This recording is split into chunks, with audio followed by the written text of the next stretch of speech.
ಜನರಕ್ಷಕ ಸುದ್ದಿ ಮನೆಯಿಂದ ನಾಗರಾಜ್ ಬಿಯರ್. ನೋಡಿ ವೀಕ್ಷಕರೇ, ನಮ್ಮ ಚಿಕ್ಕಬಳ್ಳಾಪುರ ಜಿಲ್ಲೆಯ ಚೇಳೂರು ತಾಲೂಕಿನ ಒಂದು ಸಂಭ್ರಮಾಚರಣೆ. ಈಗ ನ್ಯಾಷನಲ್ ಅಂತಮ್ಮ ರಾಷ್ಟ್ರಗೀತೆ ಆಡ್ತಾ ಇದ್ದಾರೆ. ಒಂದು ಕಡೆ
ಎಲ್ಲರೂ ಕೂತ್ಕೊಳ್ಬೇಕು. Kindly take your seats.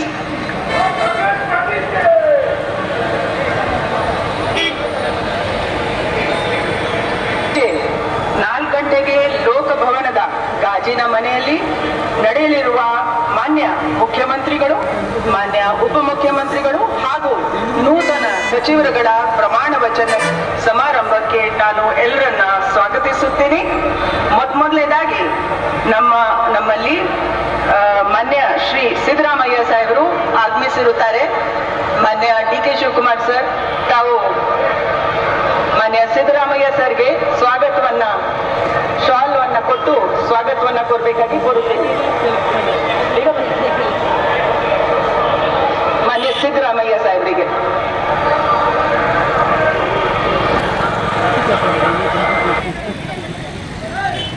ಹಾಗೂ ಗೌಪ್ಯತಾ ಪ್ರಮಾಣ ವಚನ ಸ್ವೀಕಾರ ಮಾಡ್ತಾ ಇದ್ದಾರೆ.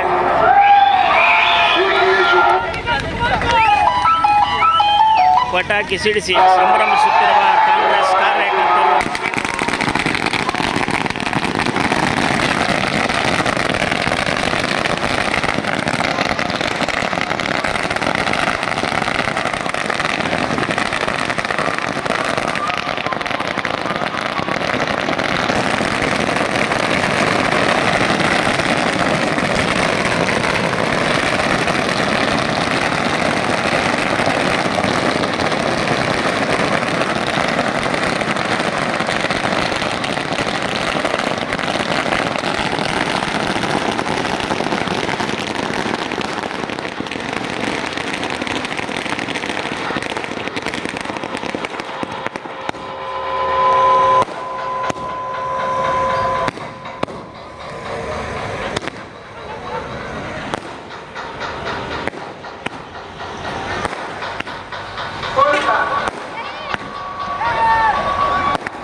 ಮಾನ್ಯ ಮುಖ್ಯಮಂತ್ರಿಗಳಾದ ಡಿ.ಕೆ. ಶಿವಕುಮಾರ್ ಅವರ ಪ್ರಮಾಣವ ಸ್ವೀಕರಿಸಿದರ ತಕ್ಷಣವೇ ಈ ನಮ್ಮ ಕಾಂಗ್ರೆಸ್ ಕಾರ್ಯಕರ್ತರು ಮುಖಂಡರು ತುಂಬ ವಿಜೃಂಭಣೆಯಿಂದ ಪಟಾಕಿ ಸಿಡಿಸಿ ಬಿರುಸುಗಳನ್ನು ಸಿಡಿಸಿ ಸಂಭ್ರಮಿಸುತ್ತಿದ್ದಾರೆ. ತಾವು ಈ ಒಂದು ನೋಟವನ್ನು ನೋಡಬಹುದು ವೀಕ್ಷಕರೇ. ಸುಮಾರು ಜನ ಕಾರ್ಯಕರ್ತರು ಸೇರಿ ಈ ಒಂದು ಸಂಭ್ರಮ ಆಚರಣೆಯನ್ನು ಮಾಡ್ತಾ ಇದ್ದಾರೆ.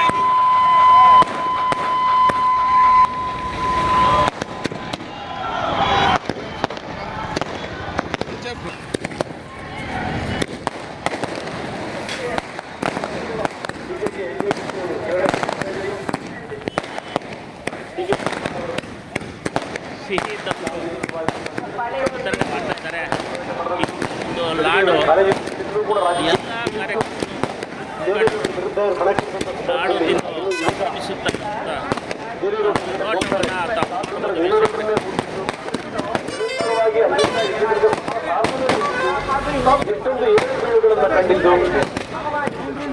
ಇದೆಲ್ಲ ನಂತರ ಈಗ ರಾಜ್ಯದ 25ನೇ ಮುಖ್ಯಮಂತ್ರಿಯಾಗಿ ಪ್ರಮಾಣ ಸ್ವೀಕಾರ ಮಾಡಿದಂತ ಡಿ.ಕೆ. Shivakumar doctor G. ಪ್ರಮಾಣ ಸ್ವೀಕಾರ ಮಾಡಿದ್ದಾರೆ. ಪರಮೇಶ್ವರ ಎಂಬ ಹೆಸರಿನ ನಾನು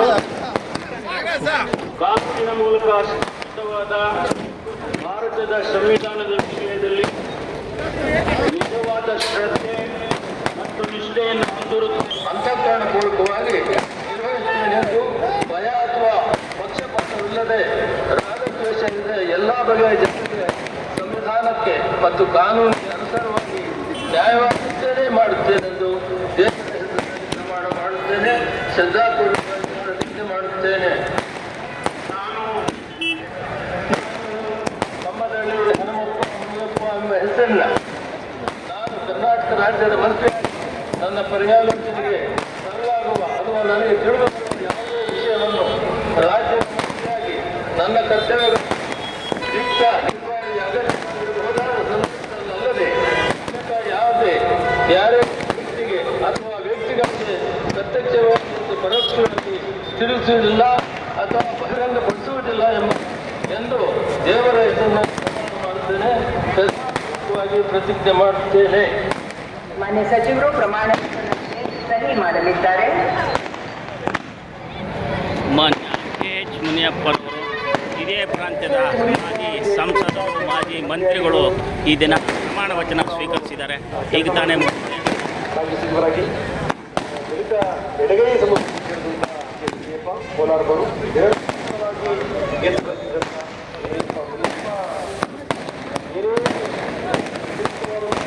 ಬಂದರೂ ಕೂಡ ಅವರ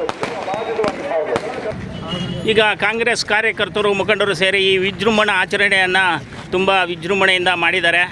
ಈಗ ಅವರ ಪತ್ರಿಕಾ ಹೇಳಿಕೆಗಳನ್ನು ತಾವು ಕೇಳ್ಬೋದು ವೀಕ್ಷಕರೇ. ಈಗ ಮುಖಂಡರು ಒಬ್ಬೊಬ್ಬರಾಗಿ ಒಂದು ಪತ್ರಿಕಾ ಹೇಳಿಕೆಗಳು ನೀಡ್ತಾರೆ. ಅದು ಯಾವ ರೀತಿ ಇರುತ್ತೆ ಅಂತಂದ್ಬಿಟ್ಟು ತಾವು ನೋಡಬಹುದು. ಒಂದು ಕಡೆ ನಮ್ಮ ಚೇಳೂರು ತಾಲೂಕಿನ ಜನರಿಗೆ ಮತ್ತು ಜನಸಾಮಾನ್ಯರಿಗೆ ಮತ್ತು ಮತದಾರರಿಗೆ ಮತ್ತು ಮುಖಂಡರಿಗೆ ಮತ್ತು ಇನ್ನೂ ಸುಮಾರು ಜನಕ್ಕೆ ತುಂಬ ಖುಷಿ ಇದೆ. ಅದೇ ಆ ಖುಷಿಯಲ್ಲಿ ಕೂಡ ಸ್ವಲ್ಪ ದುಃಖ ಇದೆ. ನಮ್ಮ ಸುಬ್ಬಾರೆಡ್ಡಿಯವರಿಗೆ ಎಷ್ಟೇ ಸರ್ಕಸ್ ಮಾಡಿ ಏನೇನೇ ಮಾಡಿದ್ರೂ ಈ ಸರ್ಕಾರಗಳು ಈ ಒಂದು ಗಡಿ ನಾಡಿಗೆ ಇದುವರೆಗೂ ಒಂದು ಸಚಿವ ಸ್ಥಾನವನ್ನು ಕೊಟ್ಟಿಲ್ವಲ್ಲ ಅಂತಂದ್ಬಿಟ್ಟು ಎಲ್ಲ ಜನಾಂಗೀಯದವರು ಎಲ್ಲ ಪಕ್ಷದವ್ರಿಗೂ ಸ್ವಲ್ಪ ಬೇಸರ ಇದೆ. ಅದರ ಬಗ್ಗೆ ನಮ್ಮ ನಾಯಕರನ್ನೇ ಕೇಳೋಣ, ಯಾವ ರೀತಿ ಹೇಳಿಕೆಗಳು ಕೊಡ್ತಾರೆ ನೋಡಿ ವೀಕ್ಷಕರೇ.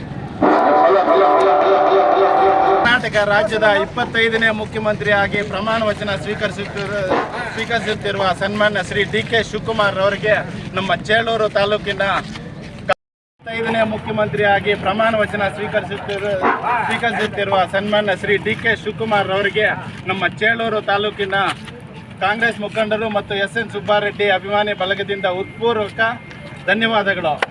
ಮತ್ತು ಅದೇ ರೀತಿ ಈ ಸಂಪುಟ ಸಭೆಯಲ್ಲಿ 13 ಜನ ಸಚಿವ ಸಂಪುಟದಲ್ಲಿ ಪ್ರಮಾಣ ವಚನ ಸ್ವೀಕರಿಸುತ್ತಿರುವ ಸಚಿವರಿಗೂ ನಮ್ಮ ಚೇಳೂರಿನ ತಾಲೂಕಿನ ಪರವಾಗಿ ಹೃತ್ಪೂರ್ವಕ ಧನ್ಯವಾದಗಳು. ಈ ದಿನ ನಮಗೆ ಶುಭ ದಿನ ಅಂತ ಹೇಳ್ಬೋದು. DK ಶಿವಕುಮಾರ್ ಅವರು ಪಟ್ಟ 40 ವರ್ಷಗಳ ಶ್ರಮದಿಂದ ಇವತ್ತು ಅವರು ರಾಜ್ಯದ ಅತ್ಯುನ್ನತ ಪದವಿಯಾದ ಮುಖ್ಯಮಂತ್ರಿ ಪದವಿಯನ್ನು ಸನ್ಮಾನ್ಯ ಸಿದ್ದರಾಮಯ್ಯನವರು ಸಹಕಾರದೊಂದಿಗೆ DK ಶಿವಕುಮಾರ್ ಅವರು ಈ ದಿನ ಮುಖ್ಯಮಂತ್ರಿಯಾಗಿ ಪ್ರಮಾಣ ವಚನ ಸ್ವೀಕರಿಸುತ್ತಿದ್ದಾರೆ. ನಮ್ಮ ರಾಜ್ಯದಲ್ಲಿ ಇಷ್ಟು ದಿನ ನೀಡಿರುವ ಕಾಂಗ್ರೆಸ್ ಆಡಳಿತಾವಧಿಯಲ್ಲಿ ಅನೇಕ ಜನಪರ ಕಾರ್ಯಗಳನ್ನು ಮಾಡಿದ್ದಾರೆ. ಆ ಜನಪರ ಕಾರ್ಯಕ್ರಮಗಳ ಶ್ರೀರಕ್ಷೆ ಮತ್ತು ಜನರಿಗೆ ನೀಡಿರುವ ಗ್ಯಾರಂಟಿಗಳ ಫಲವಾಗಿ ಮುಂದಿನ 5 ವರ್ಷಗಳಿಗೂ ನಮ್ಮದೇ ಸರ್ಕಾರ ಬರುತ್ತೆ. ಇವಾಗ ಬರೀ 13 ಜನಕ್ಕೆ ಮಾತ್ರ ಸಚಿವ ಸಂಪುಟದಲ್ಲಿ ಸ್ಥಾನ ಕಲ್ಪಿಸಿದ್ದಾರೆ. ನಮ್ಮ ಗಡಿನಾಡಾದ ಬಾಗೇಪಲ್ಲಿಗೆ ಇದುವರೆಗೂ ಯಾವುದೇ ಸಚಿವ ಸ್ಥಾನ ಬಂದಿಲ್ಲ. ಇದು ನಮ್ಮದು ಬರಪೀಡಿತ ಪ್ರದೇಶ. ಆದ್ದರಿಂದ ನಮ್ಮ ಎಲ್ಲ ಕಾಂಗ್ರೆಸ್ ಹೈಕಮಾಂಡ್ಗೂ ತಾವು ಚೇಳೂರು ತಾಲೂಕಿನ ಪರವಾಗಿ ಮನವಿ ಮಾಡೋದೇನೆಂದರೆ, ಈ ಬಾರಿ ನಮ್ಮ ಜನಪ್ರಿಯ ಶಾಸಕರಾದ ಸುಬ್ಬಾರೆಡ್ಡಿಯನ್ನವರು 3 ಬಾರಿ ಜಯಶೀಲರಾಗಿದ್ದಾರೆ. ಅದಕ್ಕೋಸ್ಕರ ಚೇಳೂರು ಬಾಗೇಪಲ್ಲಿ ವಿಧಾನಸಭಾ ಕ್ಷೇತ್ರಕ್ಕೆ ಈ ಸಾರಿ ಸಚಿವ ಸ್ಥಾನ ನೀಡಲೇಬೇಕೆಂದು ನಾವು ಎಲ್ಲರ ಪರವಾಗಿ ಕಾಂಗ್ರೆಸ್ ಮುಖಂಡರನ್ನು ಮನವಿ ಮಾಡುತ್ತೇವೆ. ಜೈ ಹಿಂದ್, ಜೈ ಕರ್ನಾಟಕ ಮಾತೆ. बोलो कांग्रेस पार्टी के, ಸಿದ್ದರಾಮಯ್ಯ के, DK ಶಿವಕುಮಾರ್ के, ಬಾವಿ ಸಚಿವರ ಅಂತ SN ಸುಬ್ಬಾರೆಡ್ಡಿ ಅವರಿಗೆ, ಎಲ್ಲ ಇಲ್ಲಿ ನಡೆದಿರ್ತಕ್ಕಂಥ ಕಾಂಗ್ರೆಸ್ ಕಾರ್ಯಕರ್ತರೇ ಮತ್ತು ಲೀಡರ್ಗಳೇ ಎಲ್ಲ ನಾವೆಲ್ಲ ಸೇರಿ ಇವತ್ತು ವಿಶೇಷ ಅಂದರೆ 5 ವರ್ಷ ನಮ್ಮ ಸರ್ಕಾರ ಆಡಳಿತ ಕೊಟ್ಟಂಥ ಜನರ ಅಭಿಪ್ರಾಯದಂತೆ ಅವತ್ತೇನು ಮಾತಾಡ್ಕೊಂಡಿದ್ರು ಆ ಮಾತಿನಂತೆ ಮಾನ್ಯ ಸಿದ್ದರಾಮಯ್ಯನವರು ಅವರು ಕೊಟ್ಟ ಭಾಗ್ಯಗಳು, ಹಾಗೆ ಅವ್ರು ನುಡಿದಂತೆ ನಡೆಯುವ ಇದೊಂದು ಬಿಟ್ಟು ಕೊಟ್ಟಂಥ ದಾರಿ ಹೆಂಗಿದೆ ಅಂದರೆ ಸುಗಮವಾಗಿದೆ. ಯಾವುದೇ ಪಕ್ಷದಲ್ಲಿ ಒಬ್ಬ CM ಬಿಟ್ಟುಕೊಡ್ಬೇಕು ಅಂದರೆ ಅಂತ ಅದೊಂದು ಸುಲಭವಾಗಿರಲ್ಲ. ಯಾಕಂದರೆ ಅವ್ರು ಇನ್ನೂ ಆಸೆ ಇರುತ್ತೆ, ಜನಬೆಂಬಲ ಇದೆ, ಶಾಸಕರ ಬೆಂಬಲ, ಆದರೂ ಇಲ್ಲವೇ ಹೇಳಿದ ಮಾತು ತಪ್ಪದಿರ ಇದೊಂದು ಗ್ಯಾರಂಟಿ ಸಿದ್ದರಾಮಯ್ಯವರು. ಈ ಗ್ಯಾರಂಟಿಯ ಇದರ ಮೇಲೆ ಡಬಲ್ ಶೂಟರ್ ಅಂತ ಕರೆಯುವ ನಮ್ಮ DK ಶಿವಕುಮಾರ್ ಸಾಹೇಬರು ಇವತ್ತು ಪ್ರಮಾಣ ಸ್ವೀಕಾರವನ್ನು ಮಾಡಿದ್ದಾರೆ ಮುಖ್ಯಮಂತ್ರಿಯಾಗಿ. ಇವರ ಕಾರ್ಯವೈಖರಿ ತುಂಬ ಚೆನ್ನಾಗಿರಲಿ. ಈ 3 ವರ್ಷ ಕಳೆದಿದೆ, ಈ 2 ವರ್ಷ ತುಂಬ ಒಳ್ಳೆಯ ಕಾರ್ಯಗಳನ್ನು ಮಾಡಿ ಮುಂದಿನ ನಮ್ಮ ಸರ್ಕಾರ ಬರಲು ಇವರು ತುಂಬ ಪ್ರಯತ್ನ ಪಡಬೇಕು ಅಂತ ಎಲ್ಲರಲ್ಲೂ ತಮ್ಮಲ್ಲಿ ನೆನೆಸುತ್ತಾ ಈ ಕಾರ್ಯಕ್ರಮವನ್ನು ಎಲ್ಲರೂ ಸೇರಿ ಒಟ್ಟಿಗೆ ನಮ್ಮ ಚೇಳೂರು ತಾಲೂಕಿನಿಂದ ವಿಜೃಂಭಣೆಯಿಂದ ನಡೆಸಿರ್ತೇವೆ. ಇದಕ್ಕೆ ಎಲ್ಲರಿಗೂ ನಾನು ನಮಸ್ಕಾರ ಹೇಳುತ್ತಾ ನನ್ನ 4 ಮಾತುಗಳನ್ನು ಮುಗಿಸುತ್ತೇನೆ. ಸರ್ ನಮಸ್ಕಾರ. ಇವತ್ತು ತುಂಬ ಖುಷಿಯಾಗಿದ್ದೀರಾ. ಅದೇ ರೀತಿ ಒಂದು ಕಡೆ ದುಃಖನೂ ಇದೆ ನಮ್ಮ ಚೇಳೂರು ಮತ್ತು ಗುಡಿಬಂಡೆ ಮತ್ತು ಬಾಗೇಪಲ್ಲಿ ಕ್ಷೇತ್ರಕ್ಕೆ. ನಾನು ಸುಮಾರು ದಿವಸದಿಂದ ವೀಕ್ಷಣೆ ಮಾಡಿದ್ದೀನಿ. 3 ಕ್ಷೇತ್ರಗಳಲ್ಲೂ ಎಲ್ಲ ಮತದಾರರನ್ನು ನಿಜವಾಗ್ಲೂ ಒಂದು ಕ್ವಶನ್ ಹಾಕಿದ್ದೀನಿ. ಮತ್ತು ಇನ್ನೂ ಅವರು ಕೂಡ ಸುಮಾರು ಜನ ನಮಗೆ ಫೋನ್ಗಳು ಮಾಡ್ತಾರೆ, ಸರ್ ಏನು ಸರ್ ಇದು ನಮಗೇನು ಸಿಗುತ್ತಾ, ಈ ಸಾರಿ ಆದರೂ ನಮ್ಮ ಕ್ಷೇತ್ರಕ್ಕೆ ಏನಾದರೂ ಈ ಕಾಂಗ್ರೆಸ್ ಸರ್ಕಾರ ಫಸ್ಟ್ ಟೈಮ್ ಎಂದೂ ಕೊಡಲಿಲ್ಲ, ಈ ಟೈಮ್ ಆದರೂ ಕೊಡಬೇಕಾಗಿತ್ತು. 3 ತಾಲೂಕುಗಳ ಒಡೆಯ ಹ್ಯಾಟ್ರಿಕ್ ಹೀರೋ ಸುಬ್ಬಾರೆಡ್ಡಿ ಅವರು, ಸಮಾಜ ಸೇವಕರು. ನಿಜವಾಗ್ಲೂ ಇವರು ಮಾದರಿಯಾಗಿ ಸುಮಾರು ಮಾನವೀಯತ ಸೇವೆಗಳನ್ನು ಸಲ್ಲಿಸಿದ್ದಾರೆ. ಎಷ್ಟೋ ಹಾಸ್ಪಿಟ್ಲಿಗೆ ಇಲ್ಲಿನ ಒಂದು ರೋಗಿಗಳಿಗೆ ಲಕ್ಷಾಂತರ ರೂಪಾಯಿ ಖರ್ಚು ಮಾಡಿ ಮಾದರಿಯಾಗಿ ಕೆಲಸ ಕಾರ್ಯಗಳನ್ನು ನಿರ್ವಹಿಸ್ತಾ ಇದ್ದಾರೆ. ಸುಮಾರು ಜನ ಅವರೇ ನಮಗೆ ಬಂದು ಹೇಳ್ತಾರೆ. ಆದರೆ ಈ ದಿನ ನಮ್ಮ ಮುಖ್ಯಮಂತ್ರಿ DK ಶಿವಕುಮಾರ್ ಆಗಿರೋದು ತುಂಬ ಸಂತೋಷ ಆಗಿದೆ, ಸಿಹಿನೂ ಹಂಚಿದ್ದೀರಾ. ಅದೇ ರೀತಿ ಇವತ್ತು ಈ ನಾಡಿನ ಈ ಗಡಿ ಪ್ರದೇಶದ ನಮ್ಮ ಚೇಳೂರು ಗುಡಿಬಂಡೆ ಬಾಗೇಪಲ್ಲಿ ಕ್ಷೇತ್ರದ ಒಡೆಯನಾದ ನಮ್ಮ SN ಸುಬ್ಬಾರೆಡ್ಡಿ ಅವರಿಗೆ ಸಿಗಲಿಲ್ಲ ಈ ಸರಿ ಕೂಡ. ಇದಕ್ಕೆ ತಮ್ಮ ಅನಿಸಿಕೆ, ತಮ್ಮ ಹೇಳಿಕೆ ಏನಾಗುತ್ತೆ ಸರ್? ಏನಂತ ಹೇಳ್ತೀರಾ? ಏನು ಇವತ್ತು ನೂತನ ಇವತ್ತು DK ಶಿವಕುಮಾರ್ ಅವರು ಪ್ರಮಾಣ ಸ್ವೀಕಾರ ಮಾಡ್ತಾ ಇದ್ದಾರೆ. ಅವ್ರಿಗೂ ಚೇಳೂರು ತಾಲೂಕಿನ ಕಾಂಗ್ರೆಸ್ ಮುಖಂಡರಲ್ಲಿ ಎಲ್ಲರಿಗೂ ಸೇರಿ ನಮ್ಮ ತಾಲೂಕು ಪರವಾಗಿ ಕಾಂಗ್ರೆಸ್ಸು ಪರವಾಗಿ ಎಲ್ಲ ಪೂರ್ವಕ ಸ್ವಾಗತವನ್ನು ಬಯಸ್ತಾ ಇದ್ದಾರೆ. ಯಾಕಂದರೆ ಅವರು ಕೂಡ 1990 85ರಿಂದ ಅನೇಕ ಹೋರಾಟಗಳು ಮಾಡಿಕೊಂಡು ಕಾಂಗ್ರೆಸ್ ಪಕ್ಷನ ಈ ಕರ್ನಾಟಕದಲ್ಲಿ ಕಟ್ಕೊಂಡು ಬಂದಿದ್ದಾರೆ. ಏನು ಅವರು ಆಶಾವಾಸಿ ಏನು ಹೇಳಿದ್ರು ಅವರು ಡಿ ಕೆ ಶಿವಕುಮಾರ್ ಅವರು ಕಾಂಗ್ರೆಸ್ ಪಕ್ಷವನ್ನು ಬೆಳೆಸೋದಕ್ಕೆ ಹಲವಾರು ಕಷ್ಟಗಳನ್ನು ಅನುಭವಿಸಿದ್ದಾರೆ ಅವರು ಕೂಡ. ಯಾಕಂದರೆ ಅಷ್ಟು ಸುಲಭ ಅಲ್ಲ ಈ ಕರ್ನಾಟಕದಲ್ಲಿ. ಆದರೆ ಇವರು ನಿಜವಾಗಲೂ ಒಳ್ಳೆಯ ನಾಯಕರಂದರೆ ಡಿ ಕೆ ಶಿವಕುಮಾರ್ ಅವರು. ಯಾಕಂದರೆ ಅವರು ಏನಾದರೂ ಹೇಳಿದ್ರೆ ಆ ಮಾತು ಪ್ರಕಾರ ನಡಿಕೊಂಡು ಬರ್ತಕ್ಕಂಥ ನಾಯಕರು ನಮಗೆ. ಯಾಕಂದರೆ ನಮಗೆ ಈ ಭಾಗದಲ್ಲಿ ಮೂರು ಬಾರಿ ಗೆದ್ದಿದ್ದಾರೆ ನಮ್ಮ ಎಸ್.ಎನ್. ಸುಬ್ಬಾರೆಡ್ಡಿಯವರು. ಅವರಿಗೆ ಸಚಿವ ಸ್ಥಾನ ಅವಕಾಶ ಕೊಡಬೇಕು. ಯಾಕಂದರೆ ಈ ಗುಡಿಬಾಡ ತಾಲೂಕು, ಬಾಗೇಪಲ್ಲಿ ತಾಲೂಕು, ಚೇಲೂರು ತಾಲೂಕು ಸುಮಾರು ಎಲ್ಲ ಬಡ ರೈತರಿದ್ದಾರೆ, ದಲಿತರಿದ್ದಾರೆ, ಬಡವ ಜನ ಇದ್ದಾರೆ. ಡೆವಲಪ್ ಇನ್ನೂ ಆಗಬೇಕಂದ್ರೆ ಅವ್ರಿಗೆ ಸಚಿವರ ಸ್ಥಾನ ಕೊಡಬೇಕು. ಅವರು ಸಿದ್ದರಾಮಯ್ಯರವರು ಒಂದು ಮಾತು ಹೇಳಿದರು, ಸುಮಾರು 10,000 ಜನ ಸೇರಿದ್ದಾರೆ ಬಾಗೇಪಲ್ಲಿಯಲ್ಲಿ. 10,000 ಜನರ ಮುಂದೆ ಈ ಒಂದು ಭರವಸೆ ಕೊಟ್ಟಿದ್ದರು. ಇಲ್ಲ, ನೀವು ಸುಬ್ಬಾರೆಡ್ಡಿಗೆ ಮತ ಕೊಡಿ, ಅವ್ರಿಗೆ ಸಚಿವರು ಮಾಡುವ ಜವಾಬ್ದಾರಿ ನಂದು ಅಂತ ನಮ್ಮ ಸಿದ್ದರಾಮಯ್ಯ ಸಾಹೇಬರು ಹೇಳಿದರು. ಆದರೆ ಏನೋ ಎಡ್ಮೆಂಟ್ ಆಗಿದೆ, ಆದರೂ ಕೂಡ ಈ ಒಂದು ಕ್ಯಾಬಿನೆಟ್ನಲ್ಲಿ ನಮ್ಮ ಎಸ್.ಎನ್. ಸುಬ್ಬಾರೆಡ್ಡಿ ಅನ್ನೋರಿಗೆ ಅವಕಾಶ ಕೊಡಬೇಕಂತ ನಮ್ಮ ಚೇಳೂರು ಎಲ್ಲ ನಮ್ಮ ಕಾಂಗ್ರೆಸ್ ಮುಖಂಡರು ಎಲ್ರಿಗೂ ಅವರಿಗೆ ನಮಗೆ ಸಚಿವರ ಸ್ಥಾನ ಕೊಡಬೇಕಂತ ಎಲ್ಲರ ಮನಸ್ಸಿನಲ್ಲೂ ಕೂಡ ಐತೆ. ದಯವಿಟ್ಟು ನಮ್ಮ ಡಿ ಕೆ ಶಿವಕುಮಾರ್ ಏನಾದರೂ ಮನಸ್ಸು ಮಾಡಿ ನಮ್ಮ ಕೆ ಎಚ್ ಮುನಿಯಪ್ಪ ಅವರು, ನಮ್ಮ ಡಿ ಕೆ ಶಿವಕುಮಾರ್ ಅವರು, ಪರಮೇಶ್ನವರು ಎಲ್ಲರೂ ಇದ್ದಾರೆ. ಎಲ್ಲರೂ ಕೂಡ ಹಿರಿಯ ನಾಯಕರಿದ್ದಾರೆ. ಆ ನಾಯಕರು ಎಲ್ಲರೂ ಕೂಡ ನಾವು ಎಲ್ಲ ಈ ಕಾಂಗ್ರೆಸ್ ಮುಖಂಡರು ಎಲ್ರಿಗೂ ನಾವು ಒತ್ತಾಯ ಮಾಡ್ತಾ ಇದ್ದೀವಿ. ದಯವಿಟ್ಟು ನಮಗೆ ಕೊಡಬೇಕು. ಎಸ್.ಎನ್. ಸುಬ್ಬಾರೆಡ್ಡಿ ಅವರಿಗೆ ಸಚಿವ ಸ್ಥಾನ ಕೊಡಬೇಕಂತ ನನ್ನ ಒಂದು ಡಿಮ್ಯಾಂಡು. ಎರಡು ಮಾತಾಡಿ ನನ್ನ ಮಾತನ್ನು ಮುಕ್ತಾಯ ಮಾಡ್ತೀನಿ. ಈಗ ಇನ್ನೊಂದಂದರೆ ಏನಂದರೆ, ಸಿದ್ದರಾಮಯ್ಯರವರು ಇದೇ ಒಂದು ಮಾಸ್ ಮ್ಯಾರೇಜಸ್ ಮಾಡೋವಾಗ ವೇದಿಕೆ ಮೇಲೆ ಬಂದಿದ್ದರು. ಅವರು ಚೀಫ್ ಗೆಸ್ಟಾಗಿ ಆಗಿದ್ದರು. ತುಂಬ ಸಂತೋಷ. ಮತದಾರರೇ, ನೀವು ನಿಮ್ಮ ಒಂದು ಶಾಸಕರನ್ನ ಮಾಡಿ ಸುಬ್ಬಾರೆಡ್ಡಿ ಕಳಿಸಿ ವಿಧಾನಸೌಧಗೆ ನಾನು ಮಂತ್ರಿ ಮಾಡ್ತೀನಿ ಅಂತ ಒಂದು ಮಾತು ಕೊಟ್ಟರು. ಆದರೆ ನಮ್ಮ ಸಿದ್ದರಾಮಯ್ಯ ಎಲ್ಲೂ ಮಾತು ತಪ್ಪಿದ ಸಿದ್ದರಾಮಯ್ಯ ಅಂತ ಬಂದಿಲ್ಲ. ಆದರೆ ಈ ಒಂದು ಕ್ಷೇತ್ರದಲ್ಲಿ ಅವರು ಈ ರೀತಿ ಕೆಟ್ಟ ಹೆಸರು ತಗೊಳ್ಳುವಂಥ ಪ್ರಮೇಯ ಇದೆ. ಮಾತು ತಪ್ಪಿದ ಸಿದ್ದರಾಮಯ್ಯ ಅಂತ ಜನಸಾಮಾನ್ಯರು, ಮತದಾರರು ಹೇಳ್ಕೊತಾ ಇದ್ದಾರೆ. ಇದ್ರ ಬಗ್ಗೆ ಯಾವ ರೀತಿ ಪ್ರತಿಕ್ರಿಯೆ ಕೊಡ್ತೀರಾ ನೀವು? ಇಲ್ಲ, ಅಲ್ಲಿ ಕ್ಯಾಬಿನೆಟ್ನಲ್ಲಿ ಸ್ವಲ್ಪ ಎಡವಟ್ ಆಗಿದೆ. ಆದ್ದರಿಂದ ಅವರು ಏನು 2 ವರ್ಷ ಅಂತ ಹೇಳಿದ್ರಲ್ಲ, ಆ ಅವಧಿ ಇವರು ಒಳ್ಳೆ ಕೊಡಬಾರ್ದಂತ ಇದ್ರಲ್ಲ. ಅದಕ್ಕೋಸ್ಕರ ಅವರು ಈ ಬೇಸರದಲ್ಲಿ ಅವ್ರ ಮಧ್ಯದ ಡಿ ಕೆ ಶಿವಕುಮಾರ್ ನಾಯಕತ್ವದಲ್ಲಿ 100% ಸಚಿವ ಸ್ಥಾನ ಕೊಡ್ತಕ್ಕೆ ನಮ್ಮ ಎಸ್.ಎನ್. ಸುಬ್ಬಾರೆಡ್ಡಿಗೆ ಅದು ಲಿಸ್ಟ್ನಲ್ಲಿ ಇದೆ ಅಂತ ನಮಗೂ ಮಾಹಿತಿ ಬಂದಿದೆ. ಒಳ್ಳೆ ಕೊಡ್ತಾರೆ. ಪೂರ್ವಭಾವಿ ಕ್ಯಾಬಿನೆಟ್ ಆಗಿಲ್ಲ ಕೊಡೋ ಹಿಂದೆ ಕೊಡೋ ಸಮಯದಲ್ಲಿ 100% ಸುಬ್ಬಾರೆಡ್ಡಿ ಅವರು ಸಚಿವ ಸ್ಥಾನ ಸಿಗುತ್ತೆ ಅಂತ ನಮ್ಮೆಲ್ಲರ ಅನಿಸಿಕೆಗಳು ಎಲ್ಲರೂ ಸಿಗ್ತದೆ. ಜಾತಕ ಪಕ್ಷಿಯಂತೆ ಕಾಯ್ತಾ ಇರಬೇಕು ನಮ್ಮ ಮತದಾರರು. ಜಾತಕ ಪಕ್ಷಿ ಅಂತ ಕರೀತಾ ಇದ್ದಾರೆ. ಸಹದೇವ್ ರೆಡ್ಡಿ ಅವರು. ಸರ್ ನಮಸ್ಕಾರ. ಸಹದೇವ್ ರೆಡ್ಡಿ ಅವರೇ, ನಮಗೇನೋ ತುಂಬ ಬೇಸರ ಆಗ್ತಾಯಿದೆ. ನಾವು ಪತ್ರಕರ್ತರು ಸುಮಾರು ವರ್ಷದಿಂದ ನಮ್ಗೆ ತುಂಬ ಬೇಸರ ಆಗ್ತಾಯಿದೆ. ನಿಜವಾಗ್ಲೂ ಹೇಳ್ತೀನಿ, ಜನಸಾಮಾನ್ಯರು ಹೇಳ್ತಾರೆ, ಪತ್ರಿಕೆ ಹೇಳೋಕ್ಕೆ ಹಿಂಜರಿತಾರೆ. ಇವತ್ತು ಸರ್ಕಾರಗಳು ಎಷ್ಟೋ ಬಂದಿದೆ. ಗಡಿನಾಡು, ಬರನಾಡು, ರೈತರಿಗೆ ಇಲ್ಲಿ ಏನೂ ಇಲ್ಲ. ಎಷ್ಟೋ ಜನ ನೀವು ಬನ್ನಿ ಎಲ್ಲಾದರೂ ನೋಡಿದ್ರೆ ಬರೀ ಹೊಲಗಳು, ಗದ್ದೆಗಳಿರ್ತವೆ, ಅದರಲ್ಲಿ ಬೆಳೆಗಳಿರಲ್ಲ.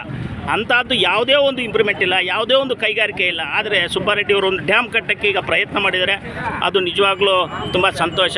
ಈ ರೀತಿ ಒಳ್ಳೆಯ ರೀತಿಯಲ್ಲಿ ಅಭಿವೃದ್ಧಿ ಮಾಡ್ತಾ ಇರ್ತಕ್ಕಂಥ ಶಾಸಕರು 3 ಸರಿ ಆಯ್ಕೆ ಆಗಿದ್ದಾರೆ. 3 ಕ್ಷೇತ್ರದ ಒಡೆಯರು ಇವರಿಗೆ ಕೊಳ್ಳಿಲ್ಲ ಅಂದರೆ ಮಂತ್ರಿ ಸ್ಥಾನ ಇನ್ನು ಯಾವ ಸರ್ಕಾರ ಸ್ವಾಮಿ? ನಾನು ನಿಜವಾಗ್ಲೂ ತೆಗಳ್ತೀನಿ, ಘಂಟಾಘೋಷವಾಗಿ ತೆಗಳ್ತೀನಿ ನಿಮ್ಮ ಕಾಂಗ್ರೆಸ್ ಸರ್ಕಾರವನ್ನು. ಈಗ ಕೊಳ್ಳೇಬೇಕು. ಕೊಳ್ಳಿಲ್ಲ ಅಂದರೆ ನೀವು ಯಾವ ರೀತಿ ಮಾಡ್ತೀರಾ? ಮಾತಾಡಿ ಏನು ಇವಾಗ ನೂತನ ಮುಖ್ಯಮಂತ್ರಿಯಾಗಿ ಡಿ ಕೆ ಶಿವಕುಮಾರ್ ಅವರು ಆಗಿದ್ದಾರೆ. 4 ಜನಕ್ಕೆ ಮಾತ್ರ ಕ್ಯಾಬಿನೆಟ್ ಅಲ್ಲಿ ಒಂದು ಅವಕಾಶ ಮಾಡಿಕೊಟ್ಟಿದ್ದಾರೆ. 13 ಜನ ಈಗ ಮತ್ತೆ ಒಂದು 20 ದಿವಸದ ಒಳಗಡೆ 2ನೇ ಪಟ್ಟಿ ತಯಾರಾಗಿದೆ. ಖಂಡಿತವಾಗಿ ನಮ್ಮ ಸುಬ್ಬಾರೆಡ್ಡಿಯವರು ಮಂತ್ರಿ ಆಗ್ತಾರೆ. ಚಿಕ್ಕಬಳ್ಳಾಪುರ ಜಿಲ್ಲಾ ಉಸ್ತುವಾರಿ ಸಚಿವರು ಆಗ್ತಾರೆ. ಈ ಭಾಗ ಇನ್ನೂ ಅಭಿವೃದ್ಧಿ ಆಗುತ್ತೆ. ಅದೇ ರೀತಿ ಹತ್ತಿರದಲ್ಲೇ ನಮ್ಮ ಮುಖ್ಯಮಂತ್ರಿಗಳು ಕರೆಸಿ, ನೂತನ ಮುಖ್ಯಮಂತ್ರಿಗಳು ಕರೆಸಿ ಗಂಟಮಲ್ಲಮ್ಮ ಡ್ಯಾಮ್ ಪೂಜೆ ಮಾಡಿಸ್ತಾರೆ. ಅದೇ ರೀತಿ ನಮ್ಮ ತಾಲೂಕು ಆಫೀಸ್ ಅದು ಪೂಜೆ ಮಾಡಿಸ್ತಾರೆ. ಚೋಳೂರು ಹಾಸ್ಪಿಟ್ಲಿಗೆ ಒಂದು 5 ಕೋಟಿ ಅದು ಮಂಜೂರಾಗಿದೆ, ಅದು ಟೆಂಡರ್ ಆಗಿದೆ. ಎಲ್ಲ ಈ ಒಂದು 20 ದಿವಸ ಮುಗಿದ ಮೇಲೆ ನಮ್ಮ ಶಾಸಕರಾದ ಎಸ್.ಎನ್. ಸುಬ್ಬಾರೆಡ್ಡಿಯವರು ಈ ಮುಖ್ಯಮಂತ್ರಿಗಳ ಒಂದು ಅವರ ಸಮಯ ತೆಗೆದುಕೊಂಡು ಈ ಕಾರ್ಯಕ್ರಮಕ್ಕೆ ಗುತ್ತಿಗೆ ಪೂಜೆ ಮಾಡಿ ನಮ್ಮ ಕ್ಷೇತ್ರಕ್ಕೆ ಅಭಿವೃದ್ಧಿಗೆ ಒಂದು ದಾರಿ ತೋರಿಸ್ತಾರೆ. Okay thank you sir, thank you. ಸಮಾರಂಭ ಮುಗಿದ ತಕ್ಷಣ ನೆರೆದಿರ್ತಕ್ಕಂತಹ ಕಾರ್ಯಕರ್ತರಿಗೆ, ಜನಸಾಮಾನ್ಯರಿಗೆ ಇಲ್ಲಿ ಒಂದು ಊಟದ ವ್ಯವಸ್ಥೆಯನ್ನು ಮಾಡಿದ್ದಾರೆ. ನೋಡಿ, ಎಲ್ಲರೂ ಊಟ ಮಾಡ್ತಾ ಇದ್ದಾರೆ, ಖುಷಿಯಾಗಿ ಊಟ ಮಾಡ್ತಾ ಇದ್ದಾರೆ.